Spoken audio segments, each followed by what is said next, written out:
হাসিনের আইনে দেয় তাহলে চুমো দিয়ে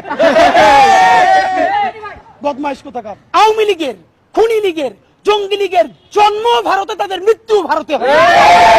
বাংলাদেশে তাদের কোনো শিকড় নাই। দেখেন এখন তাদের নতুন নেতৃত্ব আনতে চায় সজীব ওয়াজেদ জয় আমেরিকায় বৈশা, আর নিজে দিল্লিতে আছে না নাই তাও তো জানি না। এখন কোন অবস্থায় আছে, চিতে আছে, কবরে আছে, নাকি ট্রমায় আছে নাকি নাই, এটা তো তার কালকে ক্লিয়ার করা উচিত। আমার ধারণা সে তো ভালো অবস্থায় নাই, কারণ যেই রিয়েকশন মেম্বার দেওয়ার কথা সেই রিয়েকশনও যে হাসিনা দিছে 15 বছর ধইরা, এখন তারে পোলাপান যেই সব চুদলিং পং পং বলে, এটা তার উচিত তো নারে তাকবীর বলে গালি দেওয়া, কিন্তু সে দিতেছে না। এত ভালো তো এই বয়সে তার হওয়ার কথা না। এই যে আমাদের মুখের ভাষা খারাপ হইছে, হইছে কেমনে? তো শেখ হাসিনা বানাইছে। আমাদের এইখানে এমন পোলাপান আছে জীবনে একটা খারাপ কথা বলে নাই।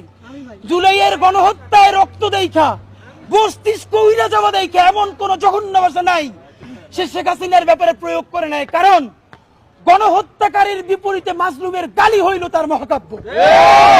বা এখন আবার কিছু বুদ্ধিজীবী দাঁড়াইছে, তোমরা গালি দাও, দিবি কি তাহলে চুমা, হাসিনের আইনে দেয় তাহলে চুমা দিয়ে বদমাইশ কোথাকার। তো এইসব গ্রুপ দিয়ে চলবে না। আপনাদেরকে স্পষ্ট জানাইতে চাই, আমেরিকান লবি বলুক, দিল্লির লবি বলুক, কোন লবিতে আমার 1400-র অধিক শহীদ তার রক্তের সাথে মুনাফিকি কইরা বাংলাদেশে হাসিনার বিচার করার আগে নির্বাচন অবশ্যই হওয়া লাগবে, কিন্তু তার আগে বিচার নিশ্চিত করতে হবে। আমাদেরকে বারবার সমঝোতা করানো হয়েছে গত 50 বছর ধইরা। এইখানে আমরা যারা আছি আমরা এখন পরিচিত হয়েছি। হয়তো এমন হইতে পারে এই দেশে গণহত্যা নাইমে আসলে আমাদেরকেও কোনো একটা দেশ এম্বাসিতে জায়গা দিতে পারে, কিন্তু ভাবেন যে এই ভ্যানওয়ালা, সবজিওয়ালা, এই যে আমার পাশে এক ভাই আছে গুলি খাওয়া 4 তারিখে, একটা পা এখনো কৃত্রিম পা লাগানো। তো এই যে 1400 শহীদ পরিবার, সবজিওয়ালা, সে কোন এম্বাসিতে যাবে বলেন? এখনো শহীদ পরিবারের 35 লক্ষ টাকা ঋণ, সেই ঋণের জন্য আমরা দাঁড়ে দাঁড়ে খয়রাত করি। তার স্ত্রী আমাদেরকে ফোন দিয়ে কাঁদে যে কবরে সেই বেচারা মাইন্না খায়, এই ভয়ে সে কাঁদে।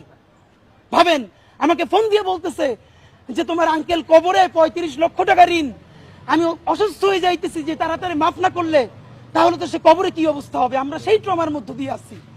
আমরা আপনাদেরকে ওয়াদা দিতে চাই, আল্লাহর কাছে শক্তি চাই, এই দুনিয়ার সমস্ত লেখে দিলেও যেন আমরা এই শহীদদেরকে এই জাহান্নামে গণহত্যাকারীদের হাতে ছাইরে আমরা কোনোদিন না পালাই।